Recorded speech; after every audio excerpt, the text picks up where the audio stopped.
జై కొండదేవత అమ్మవారు కొండదేవత. జై సమ్మక్క తల్లి, సారలమ్మ తల్లి, వనదేవత పలుకు, సమ్మక్క పలుకు, వనదేవత పలుకు. ఓం శక్తి. జై సంపన్న. జై వనదేవత అమ్మవారు. ఓం నమఃశివాయ. ప్రజలందరికీ నమస్కారము. ఈరోజు మనం తెలుసుకోవలసింది తులరాశి ఫలితాలు. ఈ తులరాశి వాళ్ళకి సెప్టెంబర్ నెల ఫలితాలు ఎలా ఉన్నాయంటే, వీళ్ళకి అదృష్ట గడియలు, ఊహించని గడియలు ఆటోమేటిక్గా ఒక్క నెలలోనే ఒక స్థాయిగా ఎదిగే యోగం కనబడుతుంది వీళ్ళకి. అది ఊహించని మలుపులు. కాబట్టి ఎవరెవరో మాటలు విని మీరు నష్టపోతున్నారు. కాబట్టి మీ మనసులో ఏ విధంగా చేయాలని అనుకుంటారో ఆ విధంగా మీరు మూవ్ అవ్వాలి. కాబట్టి కొన్ని మాటలు అనేది కొన్ని ఉంటాయి.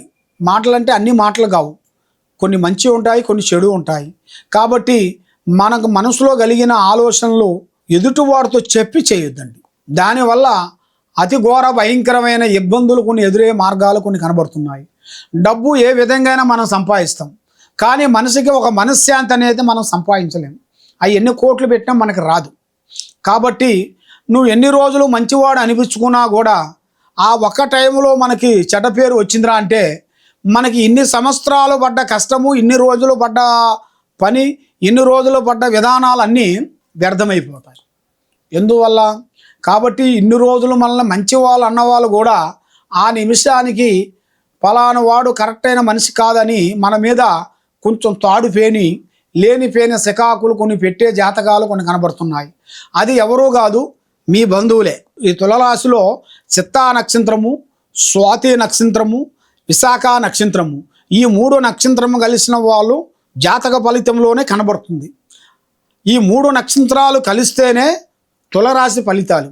ఈ తులరాశి వాళ్ళకి కొన్ని జాగ్రత్తలు కొన్ని తీసుకున్న వడల మీకు అతి ముఖ్యంగా కొన్ని విధానాలు జయప్రదం అవుతాయి. ముఖ్యంగా మీరు తెలుసుకోవాల్సిన విషయం ఏంటంటే, మీ భార్యాభర్తల మధ్య ఉండాల్సిన సమస్యలని మీ అత్తామామ దగ్గరికి పోనీకోకుండా చూసుకోవాలి. మీ సమస్య అనేది మీతోనే దాన్ని పూర్తి చేసుకోవాలి. మీ సమస్యని మీ బావలు కానీ, బామ్మర్దులు కానీ, మీ అత్త కానీ, మామ కానీ వాళ్ళకి సంబంధం. ఎందుకంటే నీ భార్యకి సంబంధమైన వాళ్ళతో మీరు పెట్టుకున్నారు అనుకోండి, మీ పని అధోగతి.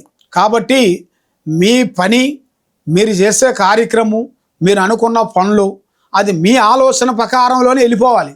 మీ దగ్గర నుంచి ఇంకో స్టెప్పుకు పోయిందిరా అంటే చాలా వరకు ప్రమాదాలు కొన్ని ఎదురయ్యే మార్గాలు కనబడుతున్నాయి. కొన్ని జాగ్రత్తలు కొన్ని తీసుకోవాలి. మీకు ముఖ్యంగా మీరు పూజించాల్సింది ఆ శ్రీ వెంకటేశ్వర స్వామి, ఆ ఏడుగొండల స్వామి, ఆ ఆపద్బాంధవుడు, ఆ అనాథ రక్షక, ఆ ఏడుగొండల స్వామి మీరు పడే బాధలు చూసి ఆయన ఏదో విధంగా మీకు తప్పకుండా కరుణించి మిమ్మల్ని తప్పకుండా కాపాడుతాడు. కాబట్టి ఆ శ్రీ వెంకటేశ్వర స్వామి మీరు ఆయన ప్రార్థనలు చేయాలి, ఆయన భజనలు చేయాలి, ఆయన పూజలో మీరు పాల్గొవాలి. మీరు ఏ కార్యక్రమాలు చేసినా కూడా ఆ నామాన్ని అనేది మీరు జపిస్తే మీకు అన్నీ మంచి జరుగుతాయి.